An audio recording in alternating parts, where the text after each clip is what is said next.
Good afternoon, SNS CISD. I want to thank you for tuning in to today's program. My name is Andrew Ham and I'm a senior here at SNS High School. With us on the set today is our Superintendent of Schools, Mr. Roger Reed. Mr. Reed, we invited you over today because we heard there's a bond election on the calendar for this November. So we have a few questions. But before we get to that, tell us how everything is going around the district.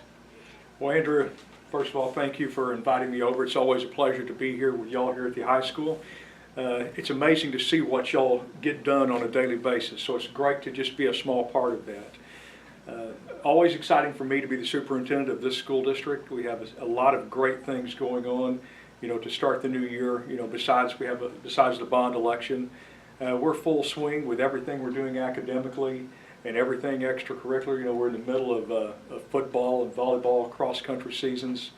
Our marching band has already begun, and so it's a fantastic time. And our enrollment is at an all-time high. Andrew, we currently have an enrollment of 922 students, which is the most we've had at SNS. We've only crossed that threshold of 900 one other time, and that was back in 99-2000. So it's great to be here with you today. Well, thank you for that quick update. It sounds like this is a very exciting time here at SNS. Mr. Reed, I want to ask a few questions about the bond election that might be on the mind of some of the people voting. Absolutely. That's a great opportunity for me. I love to be able to answer questions, and so I appreciate you giving me an avenue to help with that. First of all, what is a bond? A great question to start off with. A bond is like a home mortgage. Anytime that you borrow money to buy a home or build a home, this is going to be a very similar process, except we have to sell bonds to raise capital. So in a sense, if we're going to have to borrow money, that money will have to be paid back. All right. And what is a bond election then? Okay, state law requires a school district to put it out there to voters. If a facility is going to be built or renovated, it's going to cost a lot of money. We understand that. So in order to raise that capital, the state law says you have to put it out there to the voters. I can't decide, the board can't decide. All a school board can do is put it out there and say, hey, we're going to call an election and we'll let the voters decide, yes, we want to pay for this facility, or no, it's not something we need. How much money is the district asking for in this election? In this particular election, up to $20.5 million. A new middle school might not cost completely $20.5, but this would give permission to borrow up to $20.5 million. And just specifically, what would we build if this passed and we got the money? If the election passed and the voters said, yes, we want this, it would build a new middle school campus here in Sadler near the high school. It would house grades 5 through 8. Our current facility houses grades 6 through 8. So we would add a grade level, which would give us a little bit more room, free up some classrooms at our elementary campus in South Maid. And it would include an interior storm shelter and everything that a middle school would need to be self-sufficient, including core classrooms, band hall, gymnasium, locker rooms, and everything else that would go with it. For homeowners, how can they determine how much that will cost individually? Well, good question. In essence, we put out there on a brochure that I'm going to leave you a copy of, we started with a $100,000 home. An appraised value of $100,000 would result in a tax increase of $20.25 per month. Now, we also have a great feature on our school website. Anybody can go to sscisd.net and go down to the bottom of the page, click on bond election, and there's a link, and there's actually a tax calculator there. So anybody that can take their appraised value, whatever it might be, because they're all different, and they can punch that appraised value in there and they can see the monthly tax impact that they would see.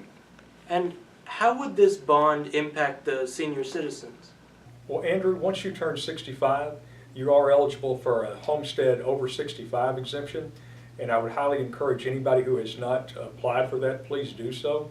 All you will need is a copy of your driver's license or birth certificate, and take that to the Grayson Central Appraisal District, and they will help you with that. But the way that works is, once you turn 65 and you have applied for that, your taxes have hit a ceiling, as it pertains to school taxes, at a rate that they cannot go above. And no matter what the school district does, the school district may raise the tax rate, your property values may increase. But despite either of those two things and what happens with them, the amount of taxes that you pay for school taxes will be frozen. And they'll be frozen at what they were when you turned 65 and got that exemption. But keep in mind, the only thing that can change that is if you do make significant improvements to your property, such as adding a swimming pool or adding a room or adding a garage. Now those things can change the amount of taxes you pay. But I would encourage anyone and everyone that has questions about that to contact the Grayson Central Appraisal District. Well, I'm 18, so what do I need to do in order to vote? If you're 18, just make sure you're registered. The deadline to register, Andrew, is next week. It's coming up very quickly, October 10th. So make sure you've got that process done. Where can people register to vote? Well, if you're a high school senior here, you're going to have an opportunity to do that this week. State law does require that a high school principal be a deputy registrar, so he can help you get registered. And I know he's going to meet with y'all on Thursday morning, so your process will be easy. Now, for everybody else, you can go and request a voter registration card. You can do that at your post office. Most community libraries, again, the Grayson Election Center in downtown Sherman. But an even better opportunity would be to register to vote here at the football game Friday night. We'll have a voter registration booth set up right there at the front entrance beginning at 7 o'clock p.m. So just stop in and get registered. All right. Once you're registered to vote, when and where can you vote? Okay, I've got a bunch of information I'm going to leave for you so you can share with our viewers, but very simply, just about anywhere in Grayson County where they have a voting site set up, here in our school district, those two spots are going to be South Mage City Hall and the Sadler Baptist Church. But if those are not convenient enough for you, we also have sites that will be in Whitesboro, Sherman, Denison, Pottsboro, Van Alstyne, and Howe. Well, Mr. Reed, I want to thank you for coming out today, and I'm looking forward to a great school year. Very good. Always a pleasure, Andrew. Thank you for having me. Thank you.